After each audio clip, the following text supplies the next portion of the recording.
भाजपचे नेते आशिष देशमुख यांनी महायुतीमधील मंत्र्यांवरच गंभीर आरोप केला आहे। धनंजय मुंडे आणि दिलीप वळसे पाटील विदर्भातील महाविकास आघाडीच्या माजी मंत्र्यांना साथ देतात तसंच दबावामध्ये काम करतात असा आरोप आशिष देशमुख यांनी केला। पाहूया या संदर्भातला हा रिपोर्ट। राष्ट्रवादी काँग्रेस पक्षाचे हे दोघही मंत्री, सहकार मंत्री व कृषी मंत्री हे पूर्वाश्रमीचे राष्ट्रवादीचे नेते असलेल्या सुनील केदार व अनिल देशमुखांच्या दबावाखाली काम करतात। महायुतीमध्ये मागील अनेक दिवसांपासून वादंग सुरू आहे। दरम्यान भाजप नेते आशिष देशमुख यांनी महायुतीच्या मंत्र्यांवरच केलेल्या आरोपांनंतर महायुतीमधला वाद पुन्हा एकदा चव्हाट्यावर आला। कृषी मंत्री धनंजय मुंडे आणि दिलीप वळसे पाटील हे सुनील केदार आणि अनिल देशमुखांच्या दबावात काम करत असल्याचा आरोप आशिष देशमुख यांनी केला। राष्ट्रवादी काँग्रेस पक्षाचे कृषी मंत्री धनंजय मुंडे यांनी नागपूर जिल्ह्यातील संत्रा व मोसंबी उत्पादक शेतकऱ्यांना नुकसान भरपाईच्या संदर्भामध्ये बैठक लावली होती, पण परवा रात्री अनिल देशमुखांच्या दबावाखाली येऊन त्यांनी ती बैठक रद्द केली।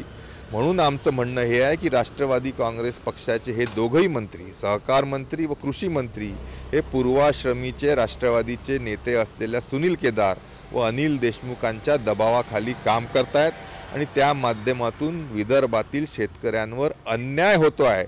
आशिष देशमुख यांना निवडणूक लढायची असेल आणि जिंकायची असेल तर जनतेमध्ये जावं, जनतेचे प्रश्न समजून घ्यावे आणि त्याच्यावरती बोलावं। मित्रपक्षावर आरोप करून महायुतीमध्ये मिठाचा खडा टाकू नये।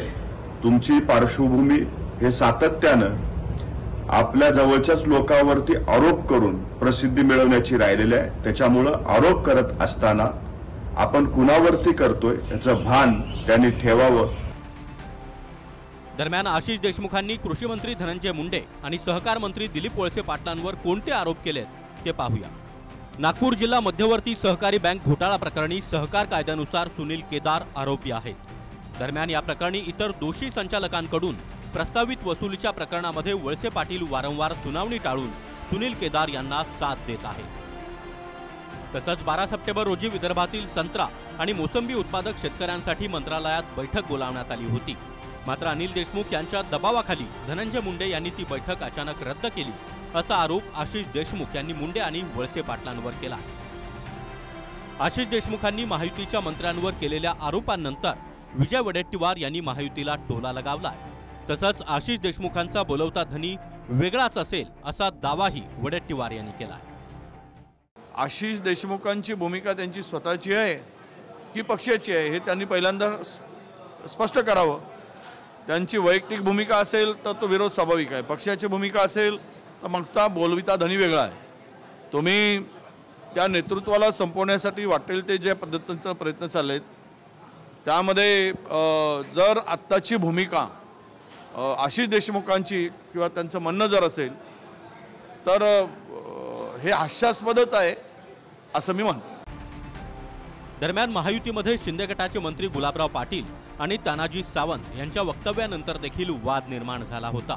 या दोन्ही मंत्र्यांनी केलेल्या वक्तव्यानंतर राष्ट्रवादीकडून नाराजी व्यक्त करण्यात आली। पण अर्थ खात्यासारखं नालायक म्हणजे येऊ नको तो शब्द माझ्या तोंडात। आमची फाईल साहेब 10 वेळेस गेली अर्थ खात्यात, 10 वेळेस। पण मी पण पक्का गेली का माणूस पाठवायचा, शेख वहां जाके आके देख क्या चल रहा है, शेख तू आगे का देख मैं तेरे पीछे है। योगायोगाने गणपती बाप्पाचं आगमन होतंय आणि तुम्ही विघ्नहर्त्यालाच मला सप्रेम केलेलं आहे, तर प्रार्थना करा जे काही येणारं विघ्न आहे 2-2.5 महिन्यामध्ये ते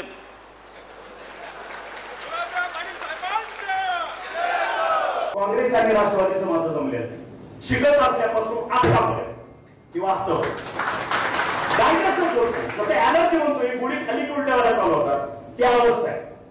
आज जरी आम्ही कॅबिनेटला मांडीला बसलो असलो तरी सुद्धा बाहेर आल्यानंतर उलट्या होतात, सर्व नाही। महायुतीमधील अंतर्गत वाद मागील काही दिवसांपासून समोर येत आहे। दरम्यान भाजप नेते आशिष देशमुख यांनी धनंजय मुंडे आणि वळसे पाटलांवर केलेल्या आरोपांनंतर महायुतीमध्ये पुन्हा एकदा वाद उफाळून आला।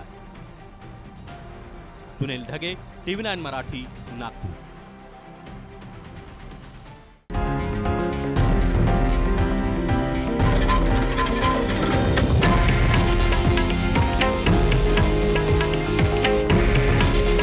हे हे आहे देशातील नंबर 1 न्यूज नेटवर्क आणि आपण पाहत आहात TV9 मराठी. काळजी तुमची, हित महाराष्ट्राचं.